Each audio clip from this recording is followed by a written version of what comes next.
Good afternoon, everybody, and thank you for joining us for Shining a Light Insight into Behavioral Health in Baltimore City.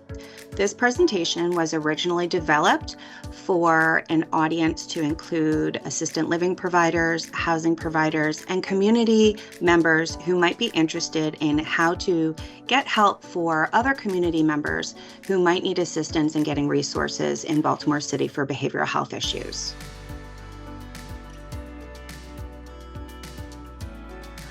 My name is Alexandra Wykowski, and I'm the Associate Director of Clinical Services here at Behavioral Health Systems Baltimore.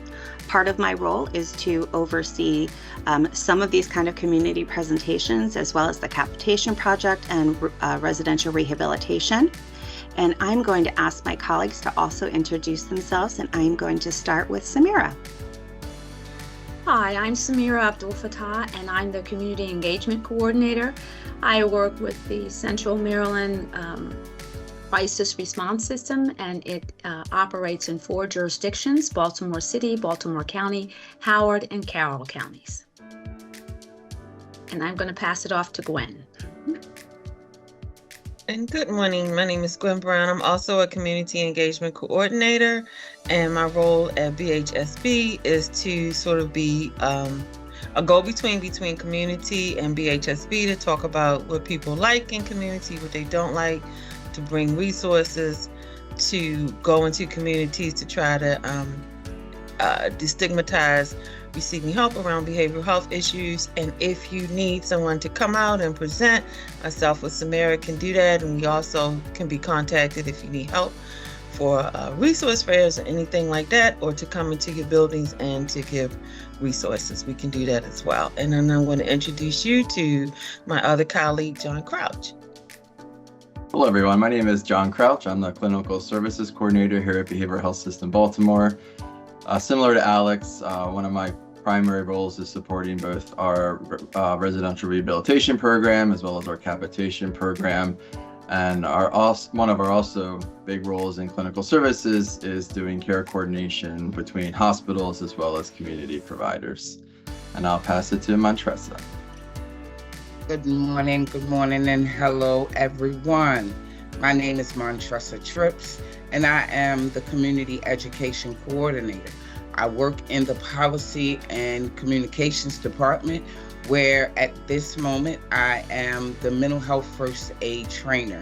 Here at BHSB, what we do is we offer the mental health first aid training to individuals in the community so that they are able to assess and assist individuals that may be going through a mental health crisis.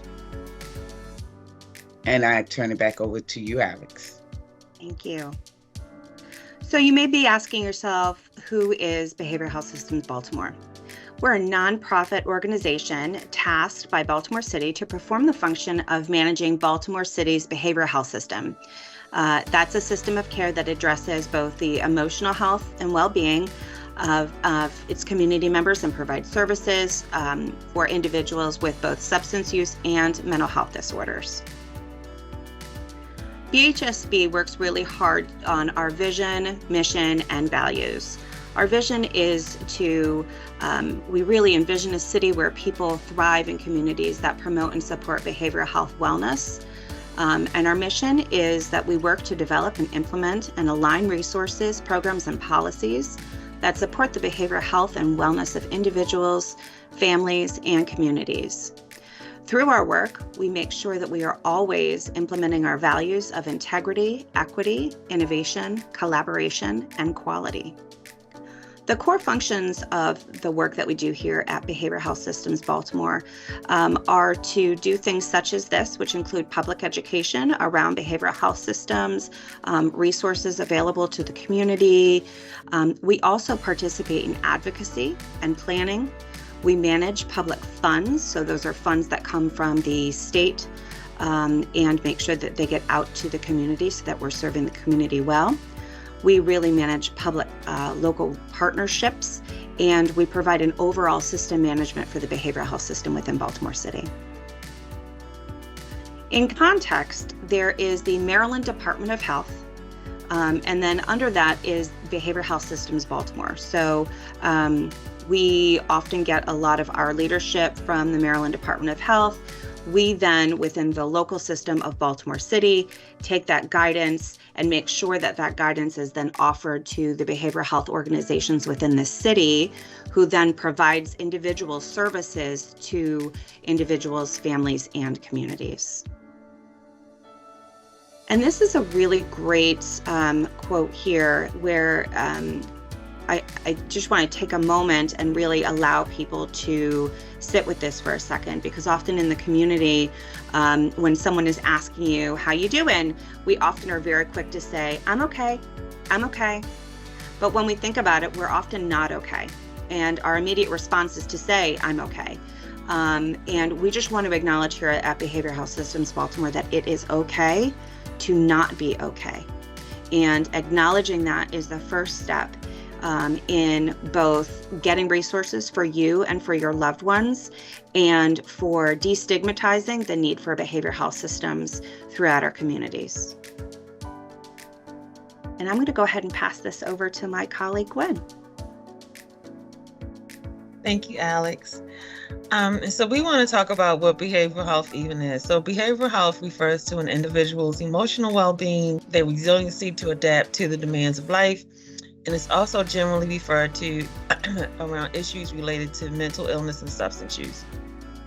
In the behavioral health field, is an interdisciplinary area of health focused on the prevention, early intervention, treatment, and recovery from mental illness and substance use disorder. 1 in 5 adults have a mental illness,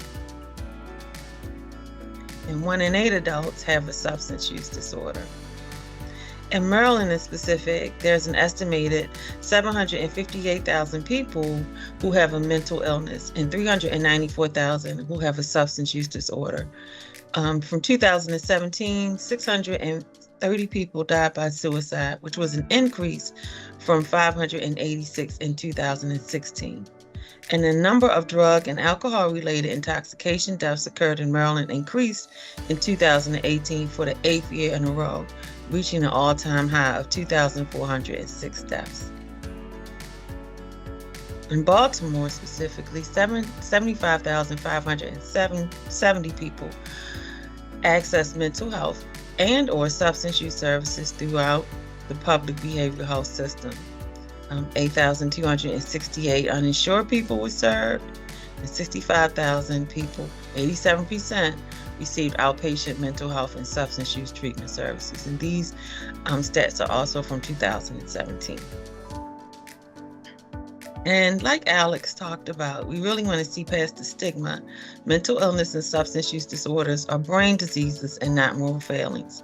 These conditions are treatable chronic health conditions like diabetes or asthma. And we truly need to focus on a whole person and not just a label of someone suffering from a mental health or substance use disorder. And we just wanted to put some pictures up to really talk about people who, from the outside looking in, they seem to have it all together. Now, a couple of them, Anthony Bourdeaux and Robin Williams, they were public about their challenges with substance use disorders, depression, but people like Twitch, who just always seemed very full of life, died by suicide. Just the world just thought he had it all together, a beautiful family, always smiling, always vibrant. And so it was really a shock to people when he died suddenly by suicide, as well as the young lady in the middle who was just beautiful and intelligent and just had a bright future in front of herself. She also died by suicide as well. And then some myths about mental illness is that people with a mental illness are dangerous and scary. But in reality, not only are individuals with mental illness less likely to commit violent crimes, but they're actually more likely to be victimized. An additional myth is that people with a mental illness look or act different. And in reality, many people with mental illness are successful and appear happy and healthy, just like we talked about in the former slide. And stigma is really prevalent around communities of color. There is, though, a movement to just address this in communities of color, that it's okay not to be okay, like was mentioned earlier. And then we can seek help when it's needed. People say that Black people in particular don't seek mental health treatment, and that's just not true. We just make our therapists learn how to do hair, pour drinks, or preach a sermon before we certify them. Particularly in communities of color, when we have issues, we most often won't think to just, I'll go to a therapist. It's just not a cultural thing to do, and it's stigmatizing. So we'll go to our pastors, or we'll go to our bartenders that we know personally, or we'll go get our hair done and our hair cut, and we just tell these people our problems before we might be willing to just seek some help. As a consequence of stigma creates an environment of shame and fear and hopelessness that prevents people from reaching out for support. And they may wait until they're in crisis to ask for help. And even though behavioral health disorders can effectively be treated, less than half of people affected will seek treatment. And then there's an average of 8 to 10 years between the onset symptoms of when someone will seek treatment and then when they're first experiencing symptoms. But I do just want to go back a little bit to my colleague Samirah and just talk about Samirah. In communities of color, in particular, back in the day, we used to say if someone had a mental health problem, what did we say that they had? We said that they had bad nerves. It's just their nerves. She's very nervous. And that's because of the stigma, like Gwen had discussed. That was our way of doing it. And also, we kept the issues within our family, and we were always very private about it. So there was a shame and a stigma that continues to this day about seeking help. Thank you so much, Samirah. And then there are myths about substance use. And one myth is that people never recover, and if they do recover, it's often portrayed as miserable. But many people recover and find joy and connection in their recovery communities.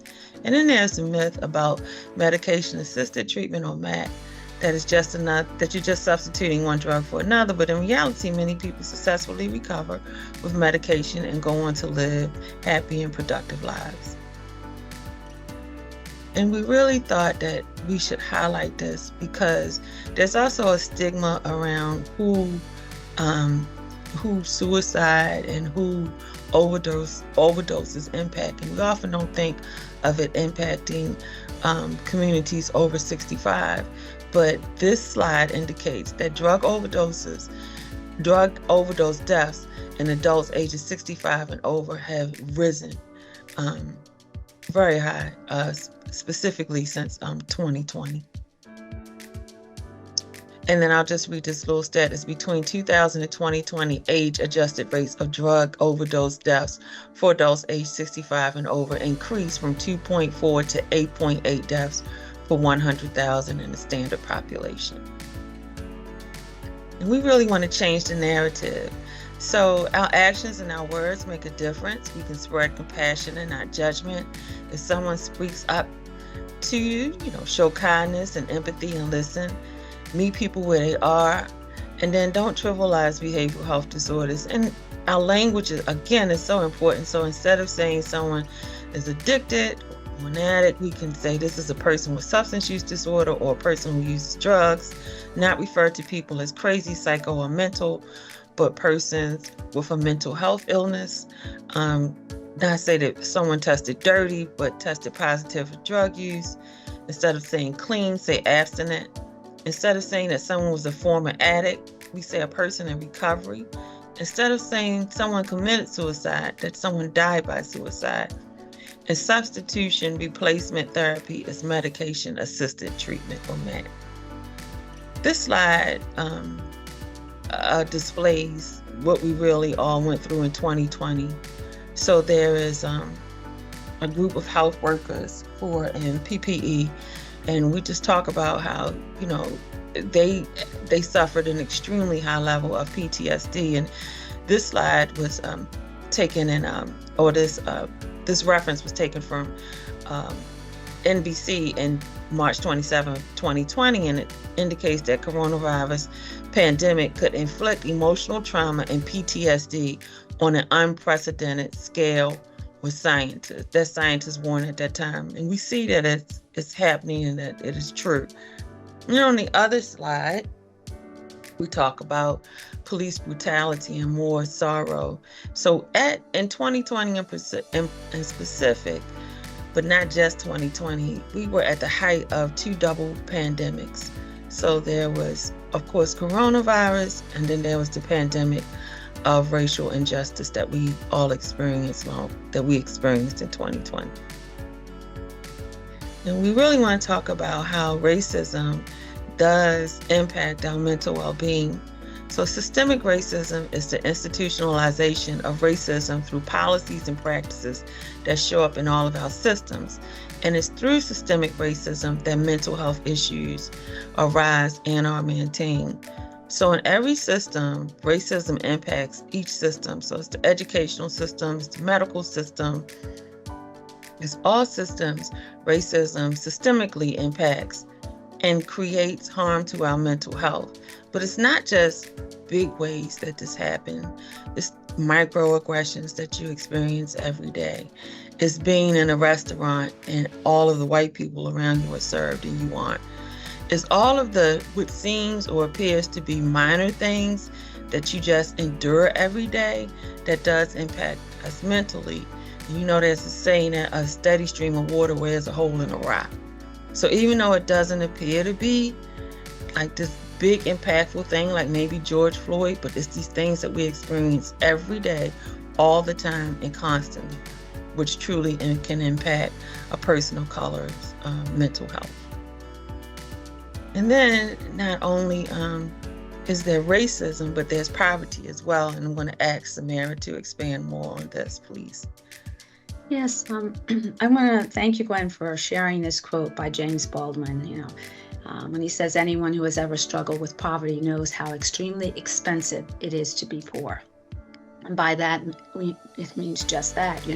When you're poor, you tend to pay twice as much for where you get your groceries, your access to healthy food, your access to transportation, and your access and ability to provide for your family. Everything is double. Your housing situation could be unstable. You may be paying more for housing. And I think this quote captures the struggles that people who tend to be marginalized feel in terms of just everyday existence. Thank you, Gwen. Thank you so much, Samirah. And then I want to ask John to expand on. So this slide talks about how all of what we talked about can impact our window of tolerance. And John can expand more on that. And I just want to simply say this. Even though most of you who see this presentation will be able to read the slides for yourself, some people are visually impaired. And there was one person that we presented this to, and she said, I don't know what you're talking about, and I need you to describe the slides. So we want to honor that, and we all want to honor also anyone that might have any other disabilities as we talk about these slides. Because another form of a stigma that can cause a problem is to be disabled in this community and then not be acknowledged. And I just wanted to say that. So this is why we're describing the slides that many of you can clearly see. But John, if you could please talk about how all of this impacts your window of tolerance. Sure, Gwen, thank you. Yeah, so I think it's important to note that people who are experiencing trauma, especially trauma over a long period of time, so that starts in childhood and then may continue, and many people who experience the systemic racism that we spoke about, the poverty that we spoke about, that is considered trauma, and that builds and builds. And that trauma and adversity that people experience, that impacts the part of the brain that is responsible for regulating our emotions, which is called the stress response system. So the body's reaction to traumatic events can set up a number of changes in the brain that can cause hyperarousal or dysregulation, as this slide indicates. When we perceive danger, a part of our brain, which is called the limbic system, sort of acts as an internal alarm, and that kind of cues that adrenaline that we feel when we're experiencing some sort of trauma. And over time, the body continues to respond to that. And it's just really important to understand the various ways that trauma can not just impact our emotional regulation, but how it actually impacts our physical body and our brain. We talked about stigma, and kind of that understanding of the impact that it has on us physically, I think can help kind of break down some of the stigma that trauma survivors and people who are currently experiencing ongoing trauma, that stigma should be broken down as much as possible. Thanks, Gwen. Thank you, John. And then these are some resources that we have available. So we have Call 988, and that's for emergency emotional support, and Samirah will talk in detail about that. We also have Maryland Crisis Stabilization Center, which is a walk-in recovery support services offered, which is 24/7 and no insurance is required. We have NAMI, which is a family support group connected with other caregivers. We have Maryland Coalition of Families Peer Support Services, and this is to connect a family with peer support specialists. And then you can just contact BHSB directly at bhsbbaltimore.org to find the additional help that you need. Thank you, Gwen. So as we referenced earlier in the slides, mental health and substance use disorder kind of intertwine. And we just wanted to offer some information on the different drugs that may be out there today, as well as the overdose reversal drug Narcan. So what we know is that a lot of people don't understand or know the signs of an overdose or know what to do when an overdose occurs. When that happens, the state has offered Narcan as an overdose reversal drug. And in order to reverse an overdose, you would have to do certain procedures in order to make sure the individual is completely incoherent and in stress. But that drug, once it's distributed, will allow a person to return back to some of their sensibility.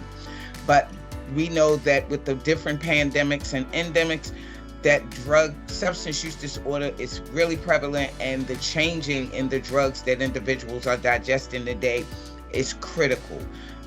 Today there is a drug called xylazine, known as Tranq. This drug is not an opioid, and that's what Narcan reverses. Xylazine is a tranquilizer. It's a veterinarian medication. And what it does is exudes hallucinations, inability to be coherent, and it also resembles a mental health crisis at times. But once xylazine is digested, individuals may go through different spouts of, as I said, hallucinations and schizophrenic types of displays. But in order to reverse that, it has to be done medically, because Narcan does not work on xylazine. Xylazine is a drug that works from the inside out. It's a flesh-eating drug, and it is very dangerous today. And a lot of individuals are mixing that with heroin. So it's hard to detect what it is if you are taking it. But once again, I just wanted to reiterate that the Narcan that is used to reverse a regular overdose does not work on xylazine. It would have to be reversed medically. So it would behoove individuals to have the special numbers that we will talk about in the next slides to assist individuals that may be going through an overdose. I'm going to talk about Call 988, and this is what's on the screen is one of our postcards that mentions finding hope. Here recognizing that it's okay not to be okay, as we talked about before, and that life can be tough, and that you can call 988 for emergency emotional support. 988 is the national number with a local response. Here in Central Maryland, our Call 988 helpline is operated in partnership with 3 organizations, Baltimore Crisis Response Incorporated, Sante, and Grassroots. The national network of local helplines has been for years providing free, confidential support to help reduce anxiety and depression, increase feelings of hope, and also to prevent suicide deaths. Call takers would provide counseling, emotional support to anyone who called. The centers were staffed 24/7, providing an immediate response. And calls were routed to a national backup network if the local center did not answer within 30 seconds. Here in Central Maryland, we maintain the website for Call 988 as well. In addition to the helpline services, the Call 988 network provides an expanding array of high-quality services, comprehensive behavioral health response, I should say, for residents who need emotional or behavioral health support. So that includes people who are seeking help with drinking, people who are using too many drugs. The services include same-day or next-day appointments, referrals to long-term counseling or care in the community, and if necessary, a team of mental health professionals who can meet the caller in the community to provide urgent in-person support, which we refer to as the mobile response teams. Call 988 is part of a community effort. It's really centered around reducing our region's reliance on law enforcement, responding to behavioral health or substance use issues if it is not a public safety issue, and also reducing the reliance on emergency medical services for behavioral health emergencies if it is not needed. Call 988, as I mentioned before, is a community effort, and we are working very closely with the police and the first responders. Most 988 calls are resolved over the phone, so there's really not a need to dispatch emergency personnel. If a community response is needed, call 988. As I mentioned before, we'll dispatch a clinician and a peer, and they will come out and do an assessment, and they will make the decision if it's necessary to take that individual to a higher level of care. And fewer than 2% of 988 calls are transferred to 911. And again, I can only reiterate that this is done if there's only an imminent, life-threatening public safety concern. Who can use 988? Anybody can use 988. And you can get routed to your local helpline. You're not going to be asked about your insurance if you call 988, nor will you be charged for that call. You don't need to provide proof of citizenship or any type of documentation.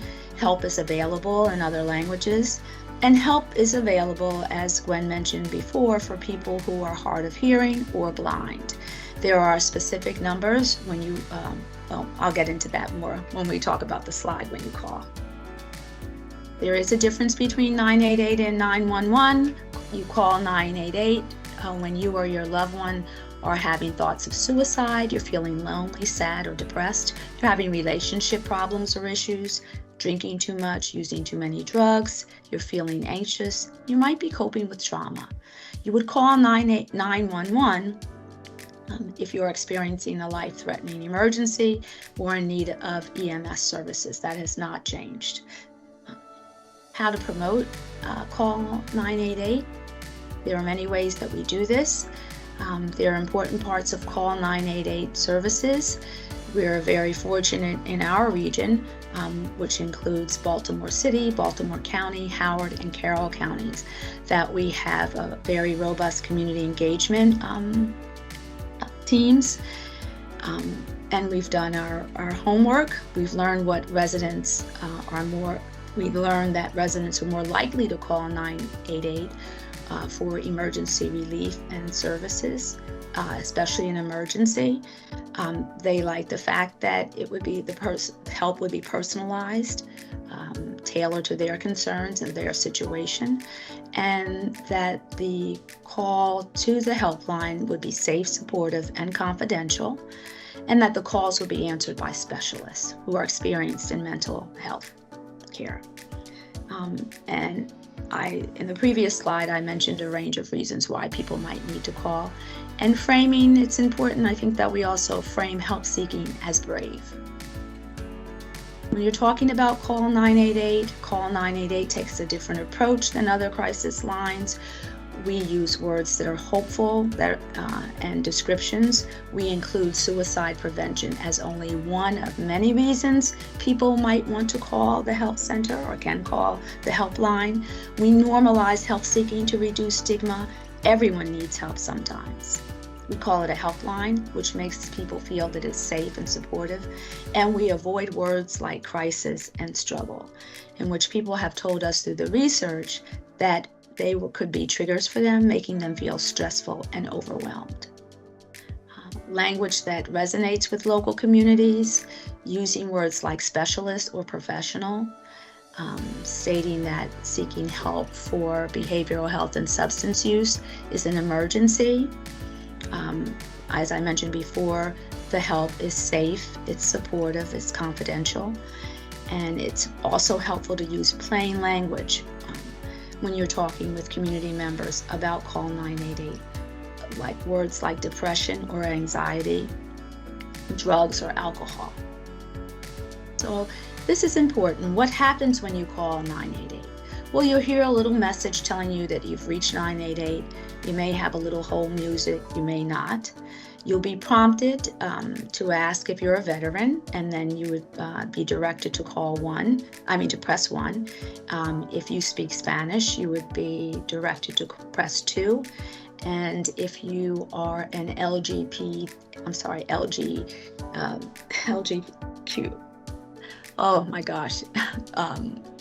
plus youth, you would be directed to call to press 3. So let me review that again. It's press 1 if you're a veteran, 2 if you prefer to speak to somebody in Spanish, and 3 if you're an LGBTQ youth. Right? A specialized counselor at the 988 center closest to you will answer the phone.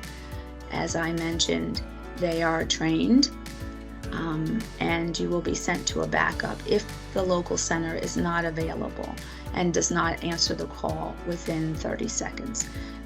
But I think we're very fortunate here in Maryland that we have a strong 85% in-state answer response. 988 is the first step to ensuring mental health, substance use, and suicide crisis that you receive the response that you deserve. It's a life-saving resource for people in distress, and it's answered by mental health professionals and not the police. 988 is not a complete mental health crisis response system. It is available nationwide, and there's more enhancements coming. And these were the top languages that are spoken in our region. And here are some of the Spanish materials that we have available through our call 988 or our 988 helpline. I'd also like to say that we have community ambassadors that also help us spread the word about 988. So if you'd like more information, you can reach out to anyone on this call later on, and they can direct you to either Gwen, myself, or Montressa, and we can talk to you more about that program. And now I'll turn it over to my colleague, John. Thanks so much, Samirah. So now we're going to be delving into some of the specific services and treatment available within the public behavioral health system here in the city. So all of the services that I'm going to be talking about can be accessed through 988, as Samirah just discussed. And all these services are considered fee-for-service, which means that they're covered by insurance, typically Medicare or Medicaid. So we're going to start by talking about acute mental health treatment. Acute meaning conditions or symptoms that have a sudden onset, but typically have a short duration, but often at a great intensity. So we have several hospitals here in the city that provide inpatient psychiatric care, and admissions to inpatient psych hospitals are typically due to severe mental health symptoms. So criteria for admission often entails the person having thoughts or urges to harm themselves or others, or they've acted on these urges and self-harmed or attempted suicide or exhibited aggression. And additionally, symptoms of psychosis such as hallucinations, delusions, or paranoia that are really severely impeding the person's functioning can also result in hospitalization. So people are often administered psychiatric medications or receive medication adjustments while they're in the hospital. They also have access to therapeutic groups. And the focus of inpatient psychiatric hospitalization is really a rapid psychological and behavioral stabilization and focusing on a safe discharge back to the community. So another role of hospitals is identifying appropriate aftercare for their patients and then making the necessary referrals to community behavioral health treatment while the person is hospitalized. And partial hospitalization is an intensive outpatient community service, which can be utilized as an alternative to a hospitalization, but also can be utilized as an aftercare plan at discharge from the hospital. So this program is short-term. It typically lasts for about 2 weeks. It runs for about 6 hours each day. Participants receive a psychiatric and medical evaluation, medication management, group therapy, and then support with discharge planning to long-term community services and supports. And residential crisis care is another alternative option to hospitalization. So residential crisis programs provide medication management, counseling, and then linkages to primary and behavioral health care in the community. The typical length of stay at a residential crisis program is around 10 days. Unlike a psychiatric hospital, these residential crisis centers, they're not locked units. It's considered a much less restrictive environment than inpatient psychiatric care. Baltimore Crisis Response Inc., who manages the 988 line here in the city, is also our residential crisis provider. And there are also other providers across the state. So let's talk about now inpatient substance use disorder treatment. So there are two primary pathways to getting inpatient substance use disorder services. The first being withdrawal management, commonly referred to as detox in the past, detoxification. So this can be done on an outpatient or inpatient basis. The length of stay is typically around 5 days, but it can be extended depending on the level of withdrawal and if there's a need for more medical monitoring for folks with significant medical concerns. The primary focus of withdrawal management would be monitoring the withdrawal symptoms that people are experiencing from their substance use, and then developing an assessment and an individualized treatment plan for ongoing care. So many people that go through withdrawal management often transition to longer-term inpatient and residential substance use treatment. So the focus on developing a plan is based on looking at different dimensions of their substance use. So their withdrawal, any medical complications associated with that, cognitive or behavioral emotional conditions, their readiness to change, their relapse potential, and then their recovery environment.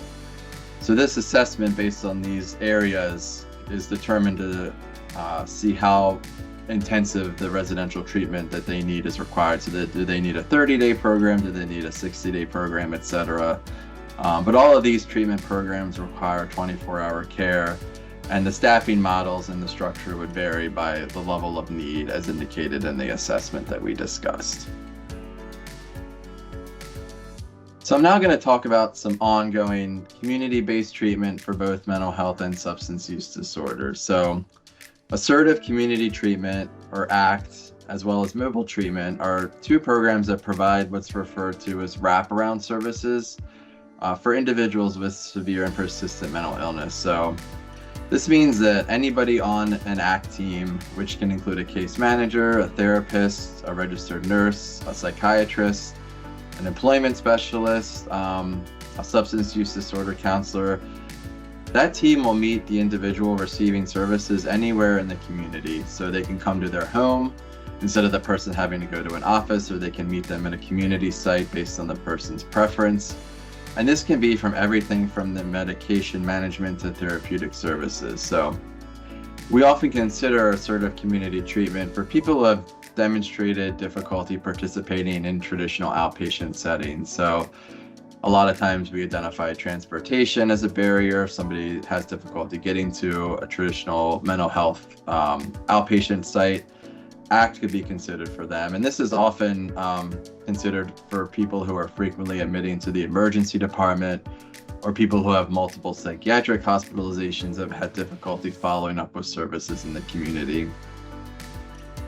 And then we have our outpatient mental health centers. So these are site-based providers. They provide kind of your traditional outpatient therapy, both individual and group, as well as medication management and psychoeducation for mental illness. And then we have a number of federally qualified health centers here in the city. These are also community-based providers. They receive specific funds from the Health Resources and Services Administration, which is under the U.S. Department of Health and Human Services. So they get federal funding, and with that funding, they're required to really integrate behavioral health and substance use disorder services, as well as primary care and dental care.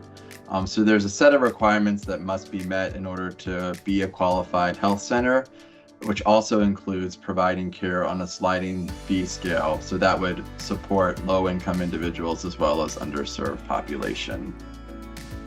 And then outpatient and intensive outpatient services are also available for substance use disorder treatment.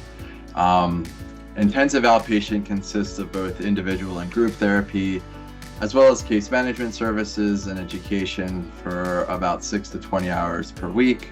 And this would typically provide, more support than weekly traditional outpatient appointments. And as we touched on, medication-assisted treatment, or MAT, can be used in conjunction with outpatient substance use disorder treatment. So that can include Suboxone, methadone, Vivitrol. So we often encourage providers to consider medication-assisted treatment for the individuals receiving services from them. And then psychiatric rehabilitation, commonly referred to as PRP, is a program for adults with serious mental illness. PRPs offer a range of services that can be conducted either site-based or in the community. So your typical goals affiliated with PRP would differ from the traditional therapeutic approach that you'll get with outpatient mental health or ACT services. So it's really focused on building community living skills, social skills, health and nutrition, recreation and leisure activities, and really just focusing on overall wellness management. And then lastly, case management services. So these are community-based as well. And these services are really for those who need additional support outside of the traditional outpatient service as well. So case management often involves linking people with entitlements or benefits. If they need housing, if they're unhoused or looking for different housing, the case manager can assist with that. If they need to obtain an ID, if they're seeking mental health treatment, if they're not connected and are looking for something that would really meet their needs, linkages to PRP as well, transportation services they can connect them with, and even legal services if needed. So it's really all encompassing and developed around addressing social determinants of health for each individual. And part of the care manager's other primary role is coordinating all of the individual services to really just ensure continuity of care, that everybody is communicating with each other and the individual's needs are being met. So we often receive questions too about involuntary mental health treatment. So we thought it'd just be beneficial to share some information about the criteria and the process with you today. So I'm going to go into just a couple scenarios as it relates to emergency petitions, as well as involuntary hospitalization. So as it stands today, the current law dictates that in order to meet criteria for an involuntary hospitalization, the person must present with a mental illness, present as a danger to themselves or others, and then be unwilling to be admitted voluntarily. Lastly, it must be determined that there are no available or less restrictive forms of treatment in the community that would meet their needs. So let's start with a scenario where a person requiring hospitalization is experiencing a behavioral health emergency, refusing to go to the emergency department, but you somebody who's working with them or is familiar with them or a loved one of this individual happens to have a contact information for their healthcare provider. So if that's the case, you could call the healthcare provider, and then based on your description of the individual's presentation, the provider would then recommend hospitalization. So a physician, a psychologist, a licensed clinical social worker, a licensed clinical professional counselor, a county health officer or law enforcement officer, any of those folks can file a petition for an emergency evaluation for a possible involuntary hospitalization without getting a judge's approval. So if they have a provider that they're connected with, it would be beneficial if they need hospitalization to ask that provider to file a petition so we can get that filed without getting a judge's approval, which is often more time consuming than having a clinician or a psychiatrist or a doctor file that petition. So the law does require that whoever is petitioning for an emergency petition has personally examined the individual, and that these professionals must hand the petition to a law enforcement officer. So if the person is in a psychiatric emergency, will not seek help, and is not connected to anybody for their behavioral health services or a doctor who might be a primary care physician, you have a few choices at that time. You can call 988, as we discussed, and request a mobile response team. And if one is available, the person is not considered to be a public safety risk. They would come, assess the person, and then could file a petition for an emergency evaluation. If there isn't a mobile team available, any interested person can then file that petition for an emergency evaluation to be reviewed by a judge. So when this petition is granted, the person would then be evaluated and taken by a police officer or a sheriff to an emergency room, and that's when they're evaluated for a possible hospital admission. So to file a petition for an emergency evaluation, you would go to the nearest district court during court hours and then ask for the petition for emergency evaluation form. So what happens when that petition for emergency evaluation is granted? So when they eventually end up in the emergency department. So typically the police or sheriff would find the person experiencing the behavioral health emergency, take them to the hospital, the nearest emergency room. It is possible sometimes to request a specific hospital. If the police are able to accommodate that, they will.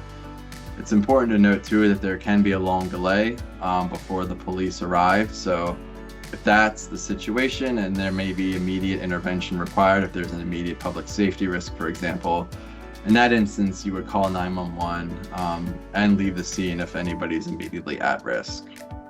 But once the person arrives at the emergency room, the law does require that a psychiatric evaluations by two physicians or a physician and a psychologist occur within 6 hours.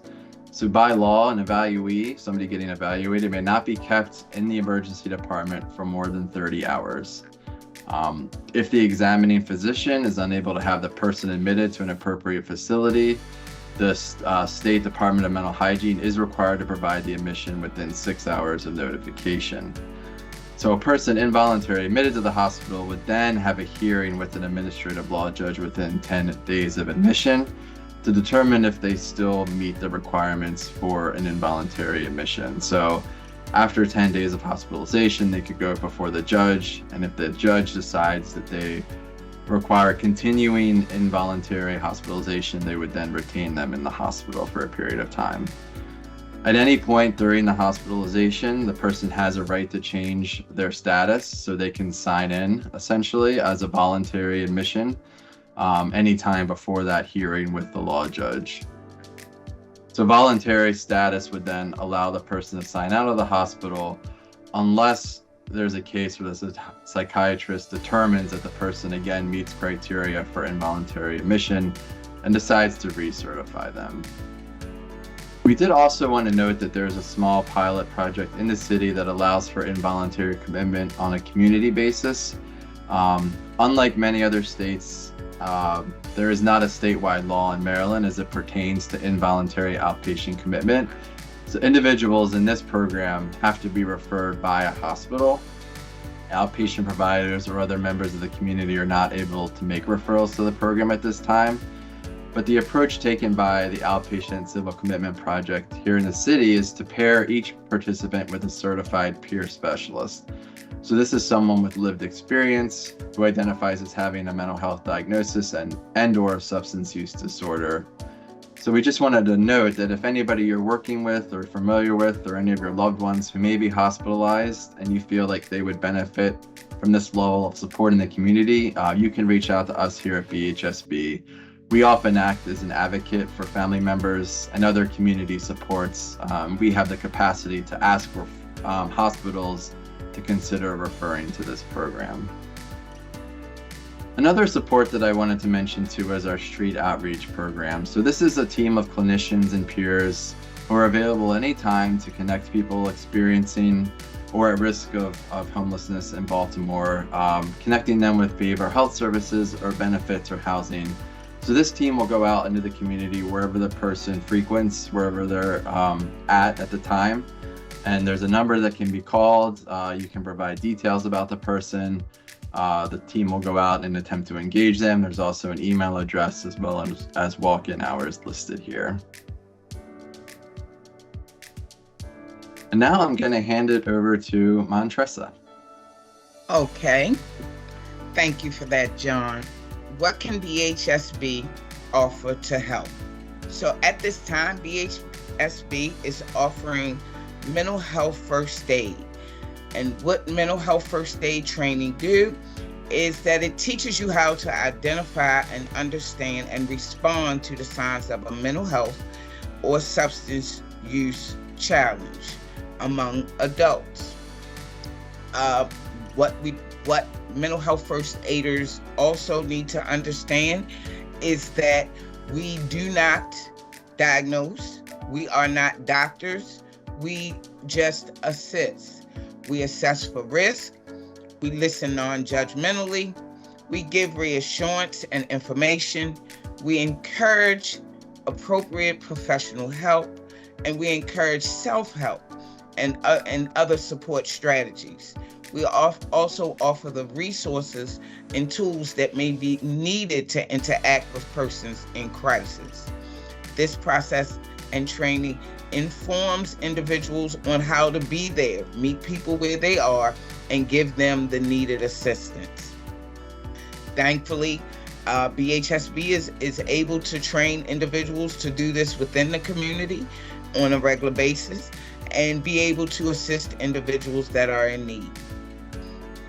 So also what we do have as a tool is a 1.5 hour introductory training that assists individuals working with people in behavioral health crisis. It gives you the how to help someone dealing with the mental health or addiction need, to learn about the crisis response system of care, also to understand the risk factors and warning signs of suicide. It also shows how to engage someone dealing with the thoughts of suicide. It is a helpful way to talk to someone experiencing psychosis, and it gives helpful ways to engage and de-escalate a person who is agitated. These are all components within the 1.5 hour training, beside the 8 hour mental health first aid training that BHSB offers. Thanks. Now I turn it over to you, Gwen. Thank you, Montressa. And thanks so much, Montressa. And please be advised that the trainings that Montressa mentioned are at no cost, which is huge. So they are the trainings that Montressa talked about. And we also offer in community another training, Healing Us Together Hut, which is a trauma responsive healing centered community and conversation approach. So like we mentioned earlier, about who people go to seek help, your hairdresser, your clergy person, your bartender. These people can be trained to facilitate these healing centered conversations. HUT was developed as a mental health response to COVID. And we knew that persons like faith leaders are really first responders, And so HUT is a tool that can be used in community to hold these conversations that are therapeutic but not therapy. Laypersons can facilitate these conversations, and what they do is help to get people to a process where if they need to seek further help and see a therapist or a counselor, then at the end or during the course of participating in these conversations, they can seek the professional help that they need or desire. And then we all just really want to say thank you so much for listening. Thank you for your willingness to help people in community seek the help that they need. And I'll just let my coworkers speak for me. Thanks, Gwen. I think the last thing we'll just mention is that if you have any questions, we encourage you to reach out to us at BHSB. We're going to provide our general email addresses in the comment section of this video. So if you drop down in the details, you can see how to reach out to each of our departments based on any information that you're looking for. So again, we thank everybody for viewing this presentation, and we hope you have a great day.